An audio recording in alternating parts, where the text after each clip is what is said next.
proses setelah split of point atau langsung menjual. Dalam dunia produksi, sering kali satu proses menghasilkan beberapa produk sekaligus. Misalnya bensin, solar.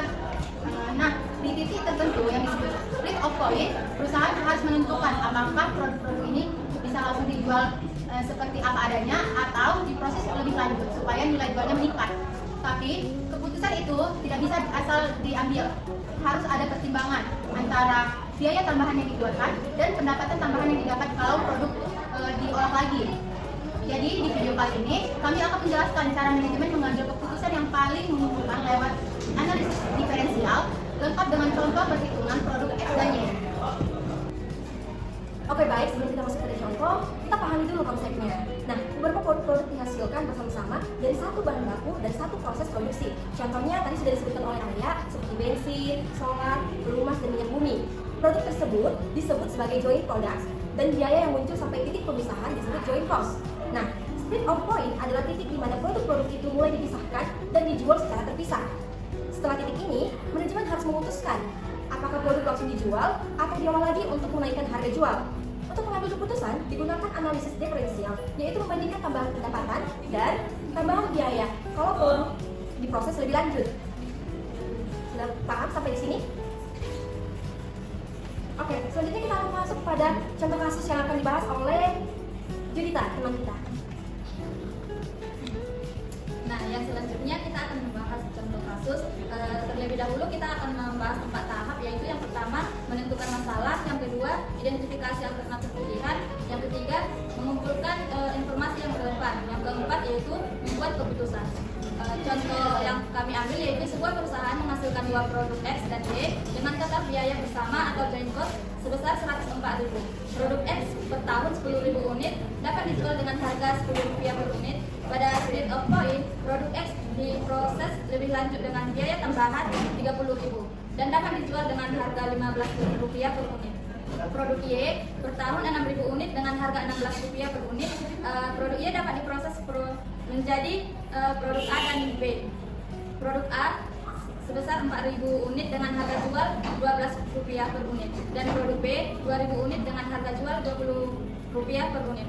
Tahap yang kedua akan dijelaskan oleh Agnes Angel. Oke, selanjutnya saya akan menjelaskan tahap kedua, yakni identifikasi alternatif pilihan. Nah, kita akan bagi menjadi dua alternatif, dua produk dengan masing-masing dua alternatif. Yang pertama untuk produk X, di mana alternatif 1A, X akan langsung dijual pada split of point. Dan yang kedua alternatif 1B, di mana X akan diolah dulu baru akan dijual kembali. Dan untuk produk Y, alternatif 2A, di mana Y akan langsung dijual pada split of point. Dan untuk alternatif 2B, Y akan diolah kembali baru selanjutnya akan dijual. Nah, setelah kita menentukan alternatif, kita akan langsung memulai perhitungan diferensial analisis dengan membuat kolom, 4 kolom, di mana ada keterangan alternatif dan bedanya. Di sini ada kolom sales di mana 100.000 itu didapatkan dengan mengalihkan harga produk X dengan unitnya, yakni Rp10 dikali dengan 100.000, 10.000 kali ini. Dan produknya yaitu 16 dikali 6.000 per unit. Di mana kita akan mendapat hasil untuk X yaitu 100.000 dan hasil unitnya yaitu 96.000. Dan kita total akan mendapat jumlah 196.000. Nah, jumlah ini akan kita jadikan sebagai dasar perhitungan untuk alokasi joint cost, di mana alokasi joint cost sebesar 104.000 per untuk produk X 100 dibagi 96 dikali 104.000 didapatkan hasilnya Rp51. Dan untuk produk Y 96 per 196 dikali 104.000 didapatkan hasil Rp50.939 dan hasilnya akan 104.000. Nah, selanjutnya untuk produk X, berikut adalah tabel diferensial analisisnya. Kita akan menggabungkan jumlah CGS dan kita akan dengan sales dan kita dapat hasil labanya yaitu 46.939 untuk alternatif 1A dan alternatif 1B 66.939 dengan beda 20.000. Nah, untuk produk Y, berikut adalah tabel diferensial analisisnya. Kita jumlahkan jumlah salesnya dan kita akan kurangkan dengan jumlah CGS dan kita akan mendapatkan laba sebesar untuk alternatif 2A yaitu Rp45.061 dan untuk produk alternatif 2D yaitu Rp35.061 dengan selisih yaitu 2.000. Nah, jadi kesimpulan yang di atas itu, joint cost tidak relevan dalam keputusan ini karena biaya itu sudah terjadi. Yang penting hanya pendapatan dan tambahan biaya setelah titik pemisahan.